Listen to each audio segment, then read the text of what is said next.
Hey, I'm Noam Weissman, and you're listening to Unpacking Israeli History, the podcast that takes a deep dive into some of the most intense, historically fascinating, and confusing events in Israeli history. All that in just about 20 minutes. Yalla, let's do this. אנו מכריזים בזאת על הקמת מדינה יהודית בארץ ישראל. היא מדינת ישראל. We, the people of Israel, are prepared and anxious to meet the representatives of our neighbors without any preconditions. There are people in Israel and elsewhere say it's impossible to make peace between the Arabs and Israel or the Jewish people. I think they are wrong. I'm more of a nonfiction guy than a fiction guy. I love history and biographies. I love the world of thought and ideas, and I love being able to say, here are new things I now know because of what I read. But ever since the COVID-19 pandemic, I've sort of expanded my horizons, and I've been reading a bunch of fiction. My favorite book, the one that I can't seem to get out of my head, is John Steinbeck's East of Eden. If you haven't read it, or if you haven't read it in a while, make sure to pick it up and spend some precious time with it. The theme or the motif of sibling rivalry recurs throughout. First, it's with Adam and his brother Charles, and then Adam has two sons named Cal and Aaron. Playing off the first instance of fratricide, that is, a brother killing a brother, in the Bible when Cain killed Abel, see the theme of C names and A names there? Steinbeck tells the story of brothers fighting brothers, which is what he calls the symbol story of the human soul. Normally, when we think about the concept of the original sin, certainly more of a Christian concept than a Jewish one, we think of Eve and Adam. But Steinbeck forces us to reconsider this idea, and instead basically highlights the sin of brothers fighting brothers, siblings fighting siblings, which is what really drives society even today.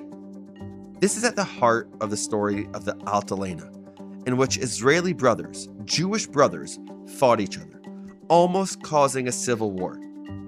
I believe that we can all learn so much about Israel and Jewish history just from this episode, the story of the Altalena. All scars leave marks, but some scars are more painful than others. A little over 1 month old, the Jewish state was on the verge of civil war. Yes, a civil war. Not only were the Israelis now constantly fearful of fighting and war from their neighbors, but there was fighting within their own country. So how did the Jewish state avert civil war? And who deserves the credit for avoiding civil war altogether? I'm going to try to unpack this initial part of the story quickly. In the 30s and early 40s, the Jewish people in the land of Israel, then called Palestine, had 3 different militias who did not always get along, to say the least. The biggest was the Haganah, which was an underground defense militia. Haganah means defense.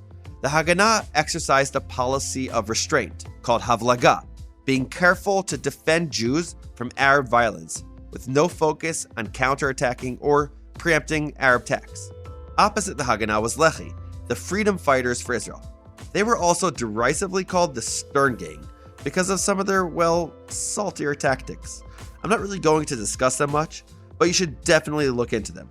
Also, a rival of Haganah was another underground military organization called Ha'irgun Hatzva'i Haleumi, or the Irgun for short. The name means the National Military Organization, and the Irgun intentionally took a more aggressive role against any threat to the Jewish people in the Jewish state, and even carried out multiple attacks against the British. David Ben-Gurion was the face of the more, we'll call it restrained Haganah, and Menachem Begin, his arch nemesis, was the leader of the Irgun. I'm not being dramatic, they were really like arch nemesis. There would be some serious disagreements along the way, some that really stand out. A notable one is referred to as the hunting season, or the Saison, in which the Haganah even arrested members of the Irgun and handed them over to the British, fearing that Irgun attacks would put their cooperative relationship with the British in jeopardy. But no matter what, Menachem Begin ordered his Irgun men never to fight back against the Haganah, hoping to prevent a civil war. This will sort of become a theme. Needless to say, this period of arrests intensified the animosity between the Haganah and the Irgun. Oh, and of course, there was the infamous King David bombing in 1946, which was a serious source of conflict between the Haganah and the Irgun. Fast forward a little bit. On November 29th, 1947, the big day arrived. The United Nations voted to end British control of the Palestine Mandate and to partition the land into a Jewish state and an Arab state, a proposal that ultimately the Jews accepted and the Arabs rejected. So in May 1948, due to economic turmoil in the UK following the war and because of the incessant violence between the Jews, Arabs, and themselves, the British finally decided to leave the area to allow the Jews and Arabs to, figure it out on their own. On May 14th, 1948, when the British were packing their bags, David Ben-Gurion declared the establishment of the State of Israel. אנו מכריזים בזאת על הקמת מדינה יהודית בארץ ישראל. היא מדינת ישראל. The Jewish people had a state. Wow. Just like that. And with a state, there could only be one official army. And they would need one quickly for phase 2 of the War of Independence.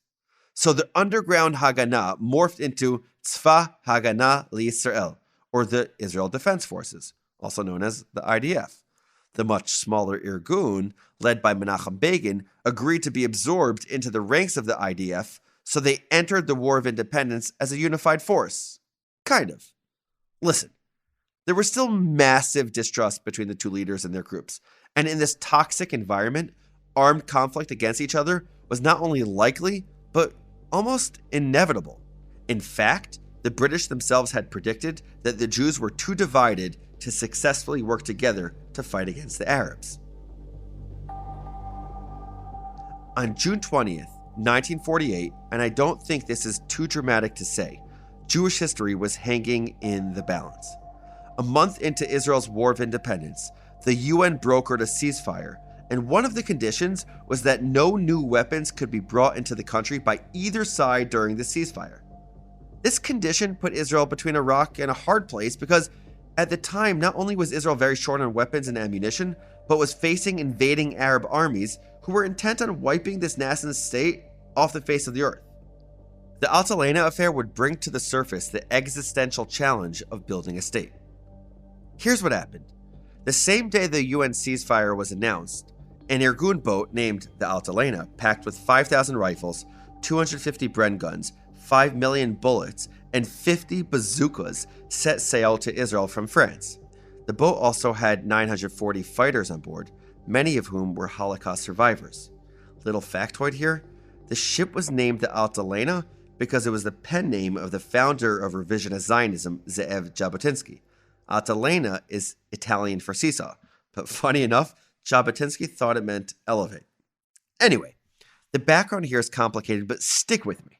The Altalena was a ship sent by the French because they were supporting the right-wing Irgun against the left-wing Haganah, and to make sure the Irgun had support in Jerusalem against King Abdullah of Jordan, who was seen by the French as a British agent. Got all that? See, what we have to remember is that while it's true that the Irgun disbanded once Israel formally declared a state, but in Jerusalem, they still functioned, because Jerusalem at that point was designated as an international city. Either way, the history seems to be clear that Begin had not given the order to set sail, and when he found out about the boat, he actually alerted the Haganah, not wanting to appear as if he were undermining Prime Minister Ben-Gurion and the new IDF's command. Begin planned for the ship to land in Tel Aviv, but Ben-Gurion feared that this violation of the ceasefire would be too obvious. Instead, he preferred to land the ship in Kfar Vitkin, a few miles north, away from the public in an area that was deeply loyal to the Haganah forces and Ben-Gurion's side of the political divide. Begin agreed to change the destination, but was adamant that the Irgun keep 20% of the ammo. Ben-Gurion, on the other hand, thought that arming thousands of Begin loyalist Irgun soldiers didn't sound exactly like the best idea.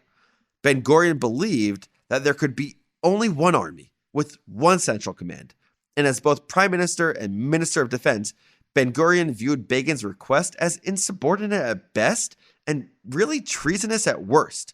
The distrust between them was so deep that Ben-Gurion feared that Begin might be planning a military coup. With clarity and purpose, Ben-Gurion explained, "There are not going to be two states. There are not going to be two armies. If Begin doesn't give in, we shall open fire." The Altalena made its way to Israeli waters and finally anchored off the coast of Kfar Vitkin. Most of the passengers disembarked and went to join the IDF. Both Haganah and former Irgun soldiers worked together to help unload the cargo. But unfortunately, this is where things really went south. Ben-Gurion, sending instructions to his officers at Kfar Vitkin, ordered Begin to hand over all of the cargo to the Haganah immediately with no preconditions, and warned Begin that he was surrounded by IDF troops. Begin refused to acknowledge the ultimatum. I know there are a lot of perspectives out there on this, but it probably didn't occur to him that Ben-Gurion actually considered him a danger to the state, and maybe a threat to his power. He assumed this was the usual, tussle between the two men, and he tried to negotiate.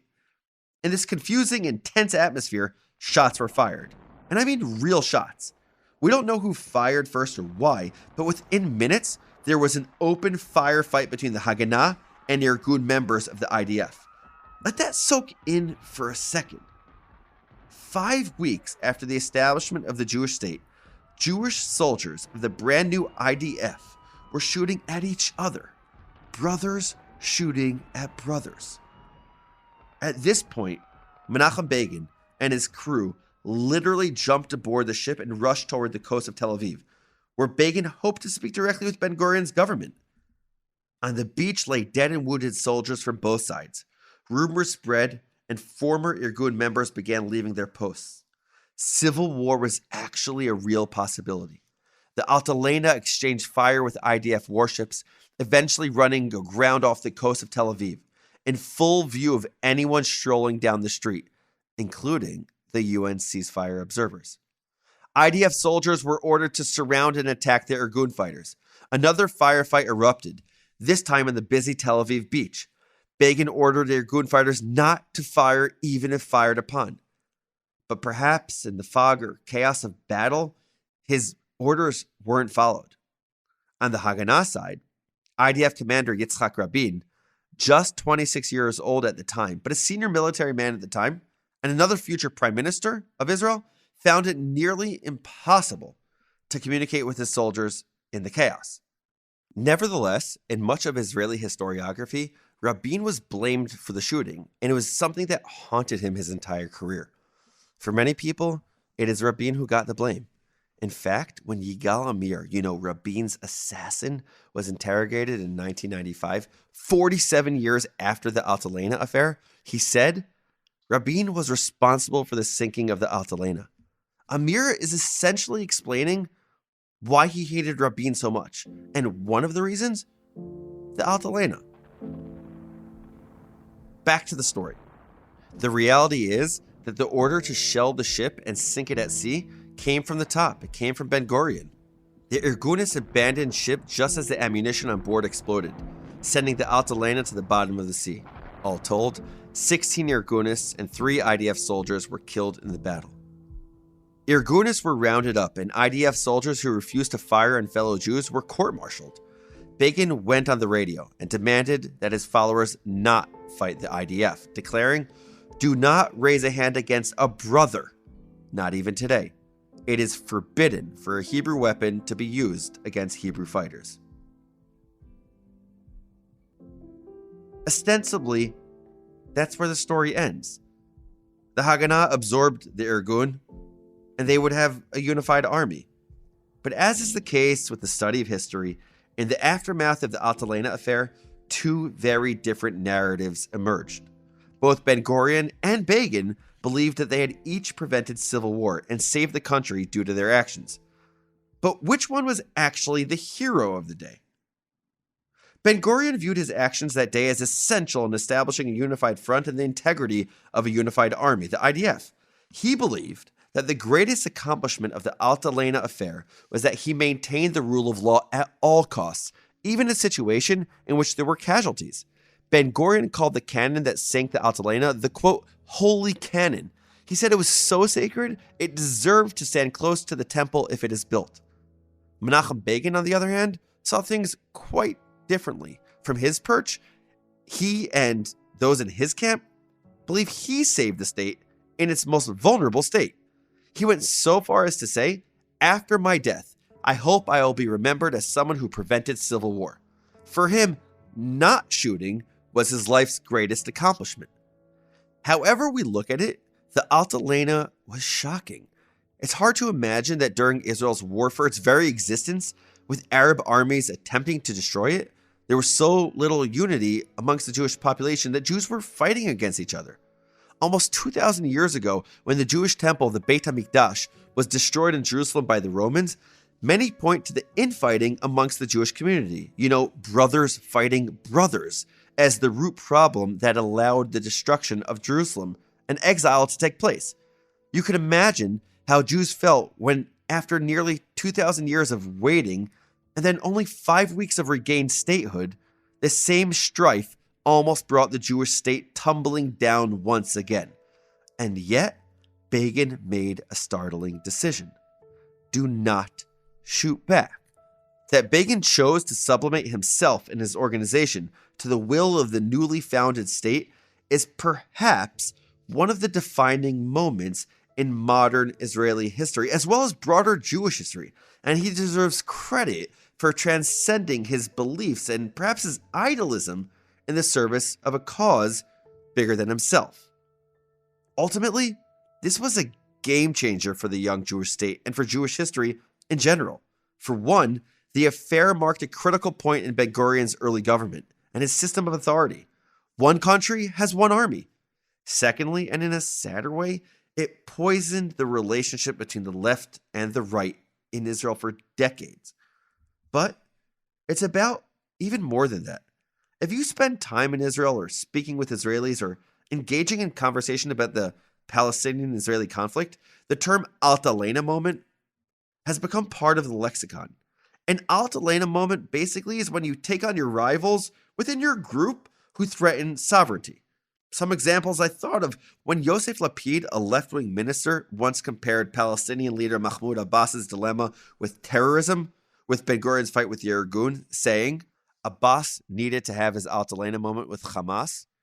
By the way, many on the Israeli right did not appreciate the right wing in Israel being compared to Hamas, and I kind of hear that point.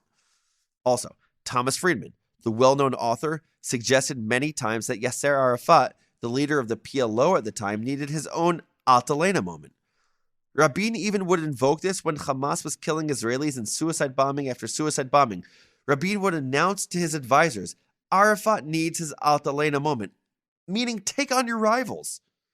There were other Altalena moments, like when Prime Minister Ariel Sharon decided to remove 9,000 Jewish settlers from Gaza in 2005, or much earlier when the Elon Moreh settlement was established in 1974. In the face of government objection, the spiritual leader of the settler community, Rabbi Tzvi Yehuda Kook, was described as standing on the Altalena.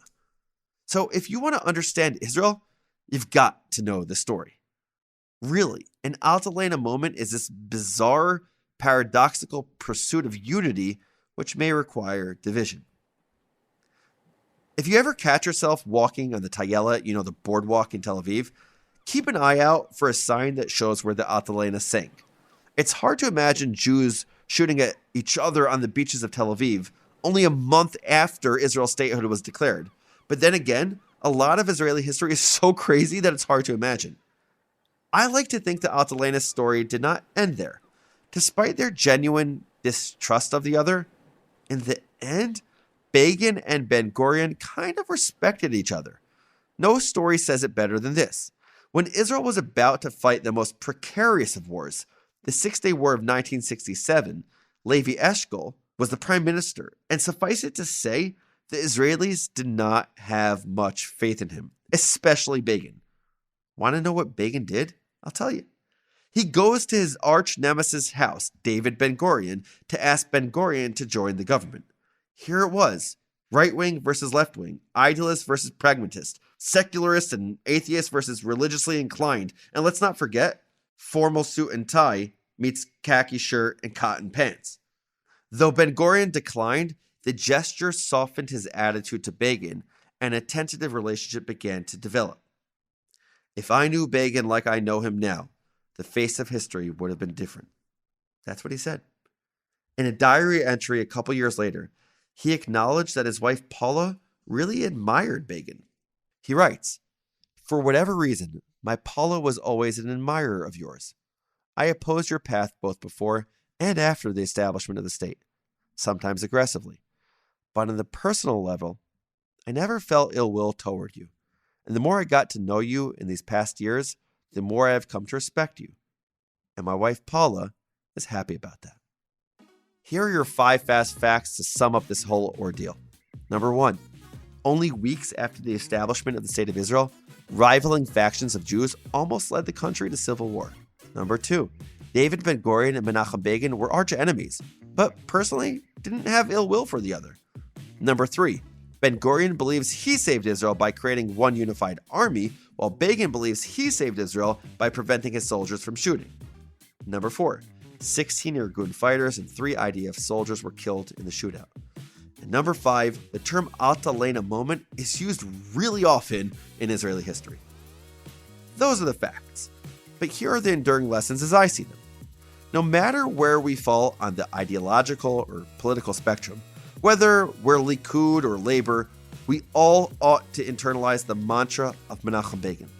Let's put down our arms. A Jew does not shoot at a Jew. It's as simple as that. No equations, no proofs, nothing. Why? It's a simple reason that Begin said himself during the Altalena affair. Ki Yehudim anachnu. Because we are Jews, we are a family, we are one nation. And should remember that always. The tensions between these 2 iconic Israeli leaders, Begin and Ben-Gurion, remained deep after the war.